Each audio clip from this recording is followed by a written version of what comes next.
Saturday morning, and it's time to kick off the Experts program, and that means that Luis Alvarez, CEO of the Alvarez Technology Group, joining us today on a beautiful Saturday around the Monterey Bay. Luis, how are you? I'm doing well. I'm actually hoping to get out on the water today. The weather looks perfect. We got light winds, but it's going to be nice flat seas. So hopefully somebody will see me out there in my sailboat. And no football to interfere with the sailing, right? You don't have to like flip a coin and decide which one to do. We're kind of in the dead zone right now. Exactly. Sports, right? Right. Yeah.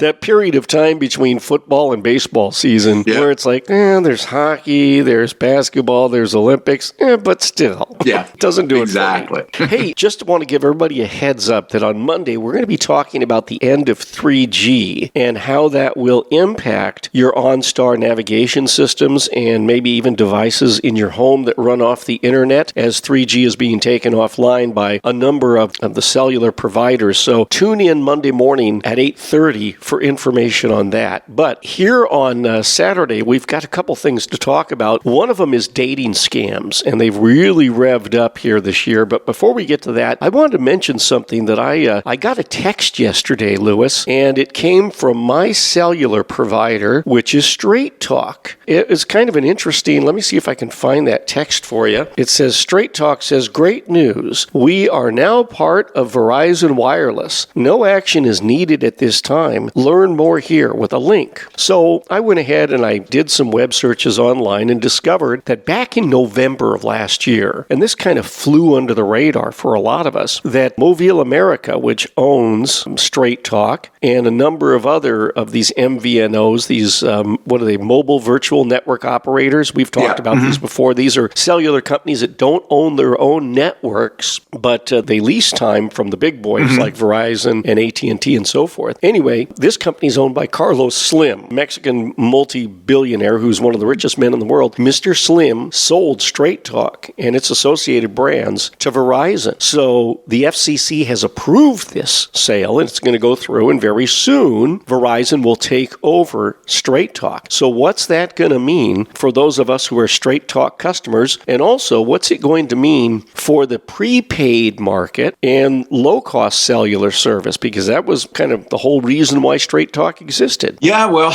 according to Verizon, I remember reading about that. They are saying that nothing is going to change for now. That's always a phrase they use. So if you are a current Straight Talk subscriber, you will continue to enjoy the benefits of having that service without any additional charges or any additional requirements. However, these acquisitions happen for a reason. So I would suspect that over time, Straight Talk subscribers will be converted to regular Verizon subscribers at some change of rate, I would venture to say. Right. That $35 for unlimited text and calls and 10 gigs of data, that's going to probably disappear. It'll get more expensive. Probably. You buy subscribers for a reason, and that reason is that you want to incorporate them into your subscriber base and eliminate competition. So that's eventually going to happen. So one thing I have read, though, is that it may signal a change by Verizon because they've always had an arm's length relationship with the idea of prepaid mobile. But prepaid mobile is huge, right? There are a lot of people who just absolutely refuse to get tied into any sort of a contract, and they will go looking for prepaid mobile even if the service is of a lower quality than the contracted mobile service. They're willing to accept some of the dropouts and things like that because they just don't want to get a bill every month or have their card debited, what have you. They'd rather go in and have basically standalone telephone service. You buy a card every month, you put the PIN in, you upload it, and you're back on the air. And you pay for what you use rather than just paying the same fee every month. And some months you're going to be ahead of the game, but most months, you're going to be behind. Correct. So they're saying, one article I read said, well, this may signal that Verizon wants to be part of this market. And rather than build their own prepaid network, they decided to buy one so that they would have it already in-house. Now, what I read on the link from Verizon that they sent me through Straight Talk was that at some point I'm going to have to go and get a new SIM card for my phone, which they will give me. Then I'll go back to Walmart. They will remove the SIM card that's in there and put the new one in, and then I'll be on the Verizon network. Because right now I'm on the AT&T network. That means Verizon is paying AT&T for your ability to use your phone, and they're going to want to eliminate that additional cost and put you on their network. Yeah. And then I read that the guy that owns, I think he's behind Boost Mobile. He had started that and then sold it. He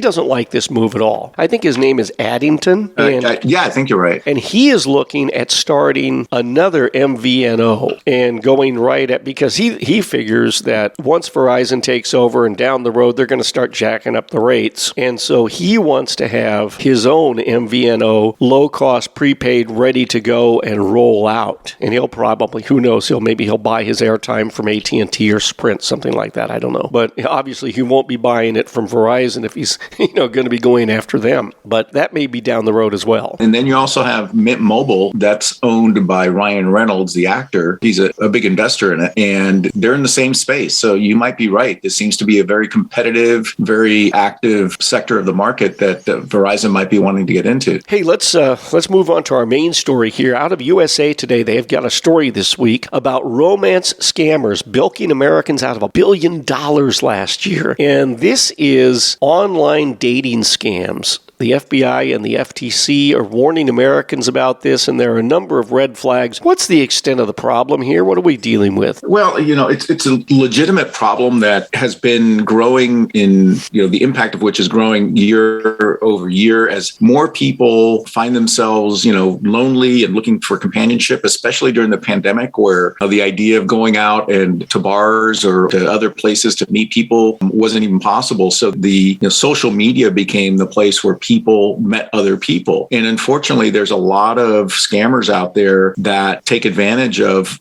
people who are looking for companionship and looking for romance online, to the tune, like you said, of over $1 billion last year that people reported. And the fact of the matter is that, the vast majority of people who are victimized don't report their experience. So that number is probably woefully understated. But if you're on Facebook or Instagram or TikTok or any of the other social media platforms, and somebody reaches out to you that you don't know and tries to friend you and then starts trying to woo you in a way that seems a little far-fetched, that's a big red flag for you to maybe not be taken in, especially if you're older. These romance scams really target people who are 70 years old and older, because they know that those folks are a lot lonelier. So if you're somebody who gets a friend request from a young woman or a young man that you don't know, be really cautious about engaging with that person, because chances are that all they're trying to do is get to know you and eventually start asking you for money and for help and assistance. And you being a kind, generous person and trying to help somebody, you might be taken in by that, and suddenly you're losing a lot of money. And it says here that romance scams increased among all ages last year, with those aged 70 and up reporting the highest losses, nearly $9,000 per case, according to the FTC. So it's getting to be a more serious thing. The reports of romance fraud went up 80% in 2021. So this thing's really, really ratcheted up. And you make a good point about people reaching out to you out of the blue, just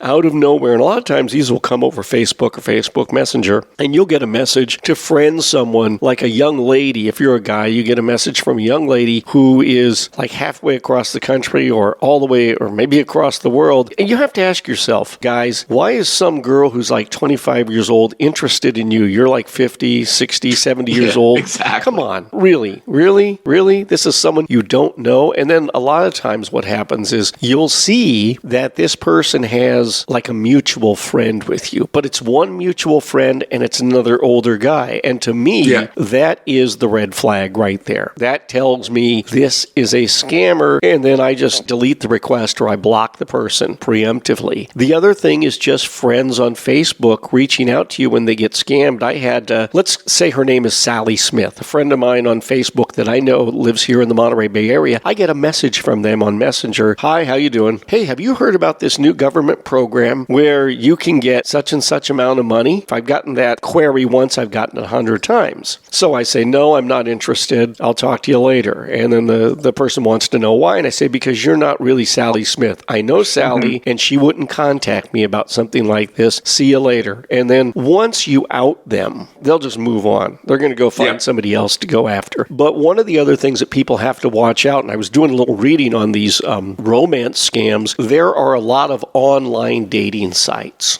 some of these online dating sites have been busted by the FTC for creating fake profiles. And the way they get people to buy memberships and keep spending money with them is they will have these bot members, fake members, reaching out and responding to legitimate members and making them think that there's an interest there and it's someone they are going to meet, but you have to keep spending money to keep your subscription up to the service. Yep. Mm-hmm. And so this has been reported to the FTC, and they've gone after a number of these sites. A lot of them are located offshore. So if you are going to get involved in this type of a thing, the online dating, what you should do is do like a web search on legitimate online dating sites and look for it to come from a trusted news source, not like a news source you've never heard of before, but look for something Fox or CNN or NBC or somebody, names that you know, and look at those lists and avoid the ones that aren't on it, because chances are a lot of them are just full of bots and they're not real people. And that's another way that people get swindled out of their money. Good point. Yeah. You have to stay alert because they want to get what's in your pocket or in your wallet. So it's up to you to protect yourself. Luis Alvarez, CEO of the Alvarez Technology Group, has been with us today. He'll be back with us Monday morning beginning at 8:30. Online, it's alvareztg.com, @AlvarezTG. That's the Twitter handle. And Luis, the toll-free number for the I-Team. Give us a call at 866-78-I-TEAM. That's 866-784-8326.